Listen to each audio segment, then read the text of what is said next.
Hola, ¿cómo están? Bienvenidos a nuestro podcast La Isla de los Abrazadores. Hoy vamos a conversar con Ricardo Salamanca Bastos. Él es un experto en cuidados paliativos y además nuestro coautor del libro El viaje de Bonga a las estrellas. ¿Cómo estás, Ricardo? Hola Viviana, ¿cómo estás? Muy bien, hoy aquí como expectante para hablar del dolor. No es un tema tampoco fácil. Yo siento que huyo un poco del dolor. No es fácil atravesarlo ni sentirlo. A veces soy muy como que entreno los calambres para poder como decir esto va a pasar o entrenar la respiración como un ejercicio casi que emocional, pero con el dolor como que va más allá como del cuerpo me cuesta un montón. Sí, el dolor es un componente importante y presente al momento de hablar de cuidados paliativos. Claro, para aquellas patologías que están muy vinculadas, pues, por supuesto, al tema oncológico, porque también hay otras enfermedades que son no oncológicas y no están asociadas necesariamente al dolor. Y ahí entra el sufrimiento. Por eso creo que hay que hablar de dos palabras y dos conceptos Ujú. importantes, dolor y sufrimiento. Ok. Y por eso cuando hablamos de aliviar síntomas y dolor, es más allá de lo simple biológico. En esencia es una respuesta neurológica, es una respuesta que da el cerebro sobre un estímulo que puede ser interpretado como amenazante o no, y es una respuesta ante esa estimulación. Recuerdo en alguna oportunidad con un neurólogo en una charla, hacía un ejercicio muy interesante y nunca lo había visto de esa manera. Y después de un rato nos decía, de estar en su conferencia, levantaba la mano y decía, bueno, levanten conmigo la mano las personas que durante este tiempo de la charla ha cambiado varias veces de posición. Y pues muchos levantamos la mano, entre esos yo. Y preguntaba, ¿por qué cambiaste de posición?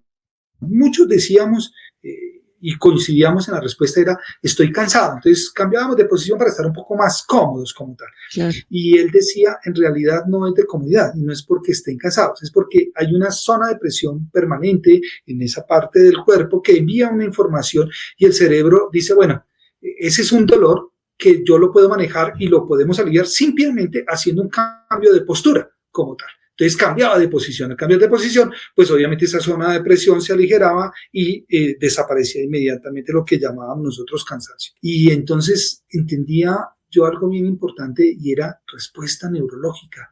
Qué interesante, es decir, que el dolor puede ser percibido como dolor o no en un momento determinado. Y ese dolor es importante porque lo dice Cherry y otros autores respecto de que paralelamente se da también una interpretación. Durante mucho tiempo la medicina lo abordó como dolor biológico o dolor físico y dolor emocional. Pero en estricto sentido realmente no hay dolor emocional. Hay algo que se va a llamar sufrimiento. El dolor lo dejamos en ese momento básicamente para el componente biológico. Por eso llama la atención, y ya vamos a ir nuevamente al tema del sufrimiento, llama la atención cuando me explicaban, conversando con los neurólogos, también por supuesto con los paliativistas y demás, cómo el dolor nunca se va a controlar, nunca va a desaparecer. Lo que se va a hacer es modular el dolor, que sea más o menos soportable, porque nunca va a desaparecer en los pacientes, por ejemplo, con cáncer, no va a Claro. desaparecer, pero que pueda básicamente no ser paralizado y poder seguir viviendo como tal. Y hay un ejemplo que utilizo muy gráfico, que logré extraerlo para comprender mejor lo que me enseñaban y lo que aprendía, vuelvo, repito, desde el manejo del dolor. Y era como recordar cómo era un bombombón. Viviana, no sé si tú recuerdas o comiste alguna vez un bombombón, Claro, el de Santiago es mi favorito. ¿cierto?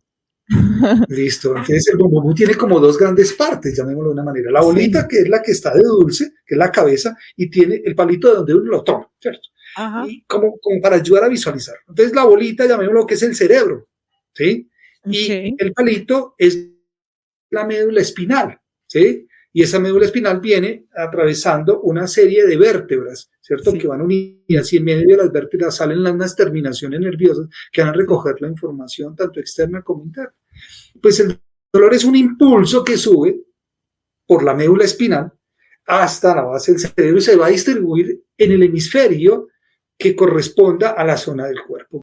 Y de igual manera la respuesta viene del cerebro, pues para que si me están pisando yo corro el pie, si me estoy quemando y se ve que está causando dolor, ¿cierto? Por temperatura, yo lo retire, porque es un asunto de supervivencia, que es lo que pasa con el paciente. El paciente va a decir, tengo dolores que parten el alma humana, es un dolor que jamás había experimentado en mi vida y en mi cuerpo. Como es tal la intensidad de este dolor, lo agudo y sórdido del dolor, que por eso incluso llego a pensar en me quiero morir, quiero la muerte, no puedo soportar este dolor.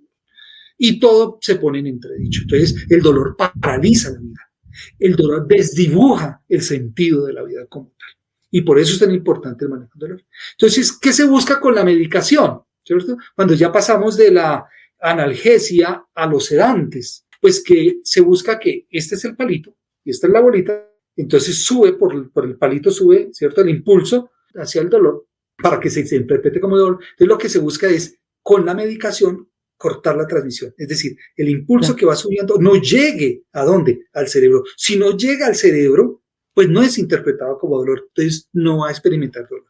Pero claro, hay un efecto secundario que es pues una baja del nivel de conciencia. Esto como de manera gráfica, los especialistas pues hablarían de muchos más elementos, pero para entenderlo en ese sentido y como lo he logrado entenderlo, lo llevo a esta imagen.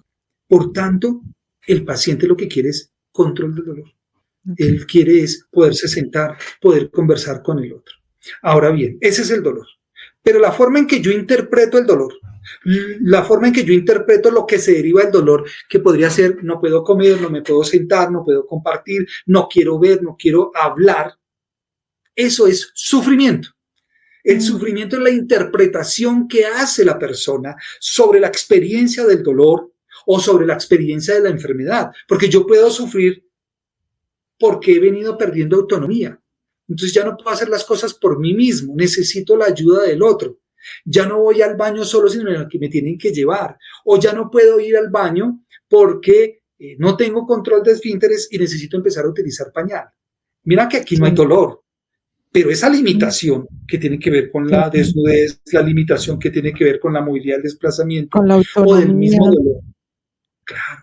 O del mismo dolor, o la sensación que yo experimento, ¿cierto? Como consecuencia de ese medicamento que busca modular la experiencia del dolor, el dolor como tal allí, pues esa sensación de embotamiento, de letárgico frente a los otros, de bradilaria, porque hablo despacio, con dificultad para sentar y demás, no es una experiencia agradable para las personas. Uh-huh. Entonces, dolor y sufrimiento son dos experiencias reales que se viven en la enfermedad y que nos ponen al límite.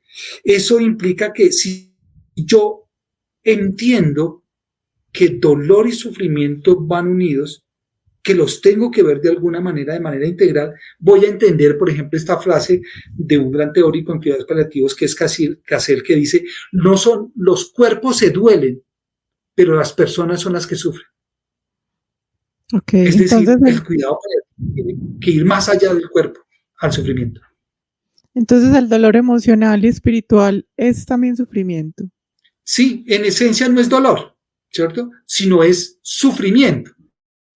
Okay. La persona que está en un proceso de camino de interioridad, de madurez espiritual, sufre porque tiene pobre o limitada disciplina, porque en el camino del recorrido de descubrirse lo que es él en sus propias decisiones y en su historia, le causa una percepción o sentimientos de culpa, de inhabilidad, de baja valía frente a los demás o consigo mismo. Eso es sufrimiento. Entonces mira que el sufrimiento es una experiencia humana como el dolor. O sea, desde que nacemos estamos expuestos al dolor y tenemos que aprender a caminar y transitar en el dolor como en el sufrimiento, ¿sí? Cuando nos caemos, volvemos acá a una cosa maravillosa con las mamás, volvemos a la maternidad de la que hablábamos en el episodio anterior. Y es que si el niño se cae, por lo general, ojo, no estoy diciendo aquí que esto sea exclusivo de las mamás y no de los papás, pero digamos lo que en mayor esencia está más presente en las mamitas. El niño se cae y por lo general las mamás no le dicen, levántese que no pasó nada. No, la mamá por lo general, también hay papás, por supuesto, que se acercan al hijo y le dicen, levántate, sé que te está doliendo, Empieza por reconocer. Sé que te claro, está doliendo y sé que cuando estires la pierna vas a sentir ardor en la rodilla, pero si lo limpiamos con agua rápidamente vas a sentir alivio. Es decir, no le estoy diciendo y negando la experiencia que duele. Por lo general los papás pueden decir levántese que no pasó nada. Eso no duele, ¿sí? Ignore la experiencia del dolor, ¿no? Por lo claro, general hay eso, papás que tienen un sentido muy maternal. Entonces, desde allí, el dolor nos ha acompañado todo el tiempo. Por eso es una experiencia que en términos de aprendizaje, es un aprendizaje que es, por un lado, vicario, y es un aprendizaje que solo necesita un ensayo. Es decir, cuando algo te duele, yo no necesito 2 o 3 experiencias para saber que el dolor, con una sola, el ser humano, desde su aprendizaje, logra entender que el dolor limita, que el dolor paraliza, que el dolor es una experiencia que no queremos tener. Entonces, desde pequeños huimos al dolor, le claro, huimos de todas las maneras al dolor, pero también al sufrimiento. Entonces, de pequeños, cuando íbamos a los centros comerciales y queríamos algo y nos antojábamos, hacíamos pataleta y demás, y la mamá decía, lo siento, pero no se puede, lo tienes que compartir o lo tienes que devolver, etc. Y sufríamos por eso. Después experiencias en el noviazgo y en las relaciones han sido fuentes de sufrimiento como tal. ¿Por qué es importante esto? Porque cuando estamos con una enfermedad, como lo decíamos en el episodio pasado, una enfermedad que es incurable, que es progresiva, que va en deterioro y que es amenazante a la vida, el dolor y el sufrimiento están ligados y nos pone en una dimensión a nosotros de integralidad. Por eso uno podría decir aquí que debemos escuchar no solamente los cuerpos, sino las personas. Hay formas de evaluar y hay, que tenemos en cuidado paliativo. Y una es, que es la más básica y la más esencial, que puede ser visual o análoga, no importa, cuando se le pregunta al paciente, bueno, cuéntame, ¿tienes dolor en este momento? Califícalo tú, porque tú eres la fuente, nadie conoce más tu cuerpo en este momento que tú mismo, en siendo 1, casi nada, imperceptible el dolor, y 10, extremadamente fuerte el dolor, insoportable. Califícalo. ujú, Y el paciente nos va a decir 5, 6, 7, 8. Yo no voy a mirar y decirle, pero bájale un poquito, yo no creo que no sea 8, creo que es 5, o es 6, o es 7. No, no, es tu experiencia y solo tú la sabes. Y esa claro, es objetiva. ¿Sí? El hecho de que tú seas la fuente de esa información, como se dice en metodología y en clínica, es una USA, una unidad subjetiva de medición. No significa que debe ser objetiva. Es subjetiva en la medida en que tú eres la fuente como tal. Pero de hecho, todo el tiempo el paciente es la fuente. O sea, ¿qué hace un profesional cuando entra a la habitación? Preguntarle, ¿qué sientes? ¿Vomitaste? ¿No vomitaste? ¿Has podido orinar o no has podido orinar? ¿Dormiste? ¿No dormiste? ¿Sientes náusea? ¿No sientes? O sea, la fuente es el otro. Porque el paciente adquiere tal capacidad de observación sobre su propio cuerpo que nunca la había tenido antes. Por eso claro. es capaz de percibir cualquier cambio, como dolor, pero también como sufrimiento.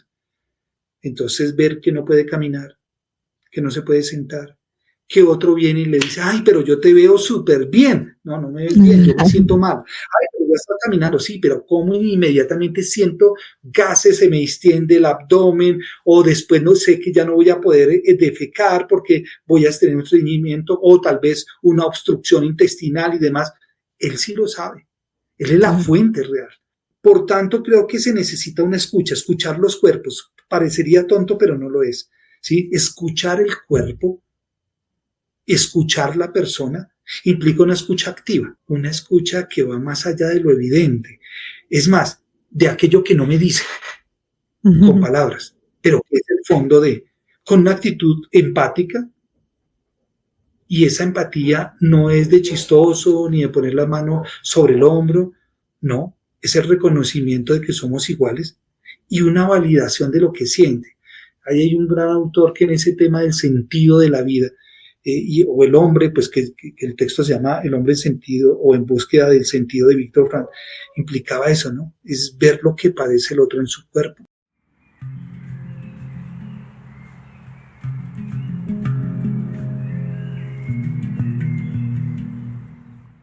Ese libro es bellísimo, además porque encuentra mucho sentido en el proceso, pues a veces también cuando uno está en este aceptar ese final de la vida, no queda más que vivir ese pedazo que falta.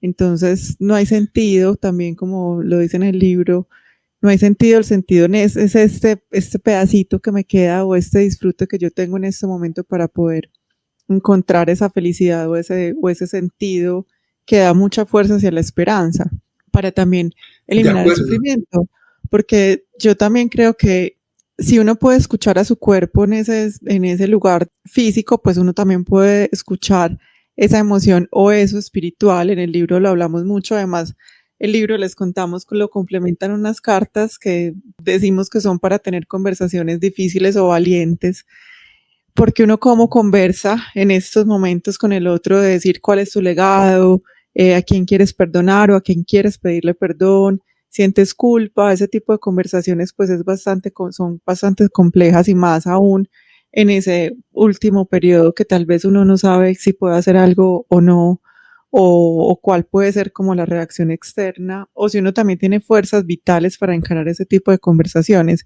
¿Qué nos puede recomendar ya también como para ir cerrando, para aliviar ese dolor emocional o espiritual, o cómo lo hacen ustedes desde Hospice y desde Presentes? Las cartas no son sino un pretexto, si se quiere, una ayuda para establecer conversaciones difíciles. Yo no las llamaría valientes, ¿sí? Eso es una palabra que golpea al paciente, ¿sabes? Cuando Okay. dice, "Ay, pero tú eres muy fuerte, tú eres muy valiente", y el otro dice, después de que se van y demás, no tienen ni idea del Claro. grito que yo quería poner cuando me estaba visitando y el esfuerzo que estaba haciendo. Esto no es de valentía, yo no soy Es valiente, cierto. porque es que esto no es una pelea, esta no es una lucha, porque la lucha de hecho ya me la está ganando la enfermedad como tal.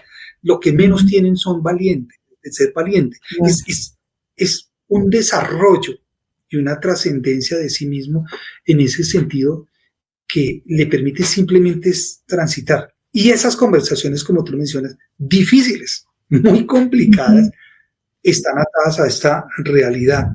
Y es que el cuidado va más allá de la medicina y de lo corporal, por supuesto. Y conversar sobre lo que nos duele y nos genera sufrimiento es hablar de lo más profundamente humano. Es un acto de desnudez con el otro, un Mm. acto de desnudez con el otro. Recuerdo en una historia de humanidad, Pedro, un paciente que tuvimos en la unidad, cuando él recibía el medicamento, las dosis por horario, los rescates, él solo pensaba, después de que ya se calmaba el dolor, era, yo solo quiero que cuando vengan mis nietos no me vean con dolor, porque yo Mm. quiero que me sigan viendo reír. Miren que el dolor por sí mismo, el control de ese síntoma, pues no es la base, no es el fin, es un elemento importante, pero no es el fin, porque el fin es lo que me permite no tener dolor. Y en este caso es relacionarme con el otro, es volver a sonreír de alguna manera con el otro. El sufrimiento y el dolor están atados, es que es inevitable eh, para, para la persona. Cuando lean el cuento de Bonga, al inicio algunos pudieron sentirse como impactados porque el texto arranca con la experiencia del dolor, ¿no? Y era, Bonga empezó a ver su propio cuerpo. O sea, arranca diciendo cómo lo limitaba, cómo le dolía, cómo de alguna manera lo ponía en un contexto distinto y de allí parte. De hecho, el cuerpo es el que nos habla, ¿no? Tristemente nosotros somos más curativos que preventivos y entonces incluso a veces ni siquiera cuando el cuerpo nos habla mediante el dolor lo escuchamos, sino que nos Ujú. hacemos un poco sordos ante esa realidad. Pero están los dos allí, dolor y por supuesto sufrimiento.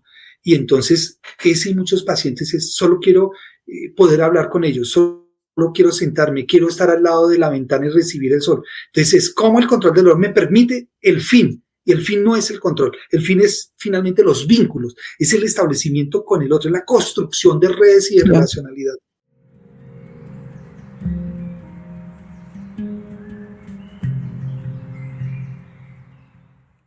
Y bueno, y continuando con las películas, hay una película que se llama The Doctor. Me Es la bien. vi. ¿Sí la viste, Vivi? Me la vi, me pareció muy bella porque, bueno, no sé si contarla, contamos, es la historia de un doctor que empieza y que lo diagnostican en algún momento entonces le toca, pues él es un, no sé, un genio dentro de la clínica y pues una persona con estatus súper 48, y cuando queda en la posición de paciente lo bajan de la silla del trono, le toca hacer fila, le toca esperar, le toca estar en una habitación compartida, y pues el final no se los contemos, pero ay, escuchándote ahorita me volví a la película muchas veces porque claro, el ponerse en los zapatos del otro ni siquiera es ponerse en los zapatos del otro, o sea, la empatía que necesita un médico, una persona que está asistiendo, ese tipo de dolor tan profundo debe ser inmensa, porque y el cansancio además que abruma y el sentimiento de pérdida o la impotencia que también ustedes deben tener, pues porque solamente podría aliviar el dolor, pero nada más. Entonces, ahorita escuchándote me imaginaba todo eso que ustedes deben tener y sentir alrededor de cómo yo ayudo o cómo yo puedo solventar eso si yo no estoy en ese lugar. Sí, esto es importante y tú mencionaste los dolores, pero quisiera poner el corazón. El corazón del cuidado paliativo es enfermería. Ok. ¿Sí? Porque quien está 24 horas, quien está constantemente, es la enfermera. Total. El médico va, titula, visita y se va. Esa es la visita del médico como tal, o de los otros especialistas. Pero el corazón permanente que late con el desayuno, con el almuerzo, con la comida, con el baño, con la levantada, con ir a la orinar y demás, con la visita, con la tristeza y demás, se llama enfermería. El corazón que late en el cuidado paliativo, desde la filosofía hospice, se llama enfermería. Conocen, cuidan, acompañan. Y bueno, me gustaría como dejar una frase contemplativa, ¿no? La contemplación es una experiencia del hombre que trasciende al simplemente ver, ¿sí? Es observar, es ir más allá de. Y el cuidado paliativo nos obliga a contemplar. Por eso también cuando entramos, y cierro ya con esto aquí, entramos a las habitaciones, ¿no? Cuando rotan los médicos, rotan los estudiantes de especialización, de maestría, de pregrado por la unidad, y entran y encuentran al paciente dormido, o lo encontramos bajo efectos de la sedación o bajo efectos secundarios de la medicación y demás, ¿cierto?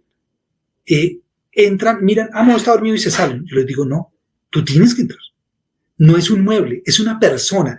Está allí. Ese es el carácter ontológico del otro. Ser, estar allí.